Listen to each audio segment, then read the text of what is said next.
It was supposed to be the season when the balance of power shifted towards Merseyside at long last. The year when Liverpool, back in the Champions League and heading in the right direction again, proved they are serious contenders for the biggest prizes in the game. Jurgen Klopp failed to rectify Liverpool's defensive problem in the summer. Everton boss Ronald Koeman also knew his side needed a striker but failed to land a number 9. Arsenal legend Ian Wright says both men are now paying the price. A campaign when Everton, flush with cash and new signings, lived up to the expectations from all those who rated them as genuine top 4 dark horses. Instead, less than 2 months in, both managers face accusations of a dereliction of duty as a season of dreams fast turns into a nightmare. In the red corner is Jurgen Klopp, whose Liverpool side have long been dynamic at one end and disastrous at the other. What's changed in that respect? Absolutely nothing. In the blue corner stands Ronald Koeman, the manager who, despite a £145 million spend, failed to bring in the proven striker he knew all summer he'd need, with Romelu Lukaku heading out. More of Koeman and his team in a second, but first let's take a look at Klopp, and it isn't pretty viewing.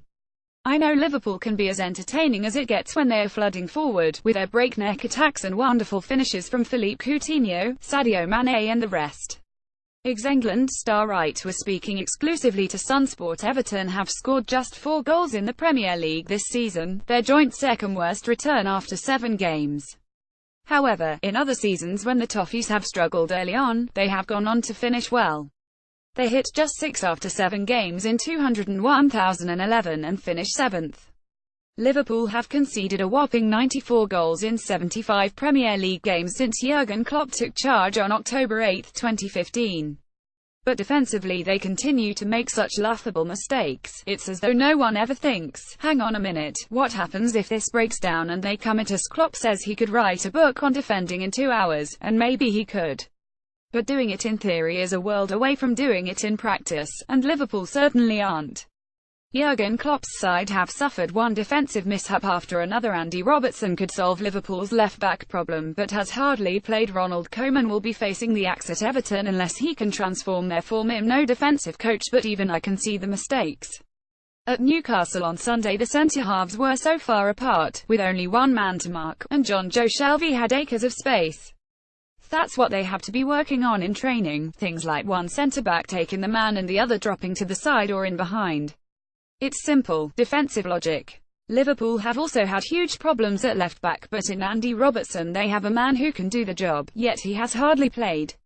What is that supposed to tell us? Was he not Klopp's spy? Football fans join together to contest potential Christmas Eve fixture between Arsenal and Liverpool. Liverpool are the Amir Khan of football and always get knocked out, claims Joey Barton. Sheffield United struggle to keep hold of Wales star David Brooks as Jurgen Klopp steps up interest. It's bizarre that helps not getting a look in when they are dropping clangers at the back in every game they play. It is happening so often that, of course, people are losing patience, and Klopp is showing another side to his character as well. There's a passively-aggressive side to him, something my media mates are increasingly seeing too, whenever anyone questions Liverpool's performances. Almost a case of how dare you suggest that, you've never played the game, what do you know? Well, you don't need to go to India to know a good curry, and you don't need to be an FA coach to know Liverpool's defence has been embarrassing at times. Everton convinced Ronald Koeman once out of Goodison Park after abysmal start to the season. Ronald Koeman given dreaded vote of confidence by Everton's majority shareholder Fahad Moshiri after poor start to season. Everton will not pursue deal for Arsenal star Olivier Giroud in January and will go for other targets, just like Koeman's failure to replace his main striker Lukaku has left him red-faced too. For me, that just shows a lack of vigilance on his part. Youngsters like Dominic Calvert-Lewin, 20, Tom Davies, 19, and Ademola Lookman, 19, are good kids, but you can't take 25 goals out of a side and expect to compete. At the moment Everton seem to lack energy, there is no verve and they look a bit of a shambles. Newcastle 11 Liverpool defensive howler costs Reds again as Joselu earns point after Philippe Coutinho stunner, and neither Klopp nor especially Koeman can sit back and think they are totally safe either. What happened to Frank de Boer at Crystal Palace has changed the landscape. De Boer went after 4 Premier League games and, when you've spent the money the 2 Merseyside managers have, it only ramps up the pressure even more.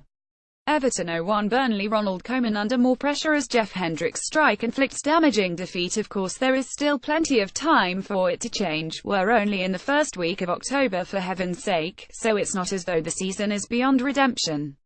But unless they start turning it round pretty sharpish after the international break, there's only so far that patience will stretch. Bet £10, get a free £30 bet with Sunbets. The summer transfer window was one the craziest we have ever seen. Take a look at the most profitable transfers of all time. And here are the Premier League players whose wages made them the most expensive per minute played.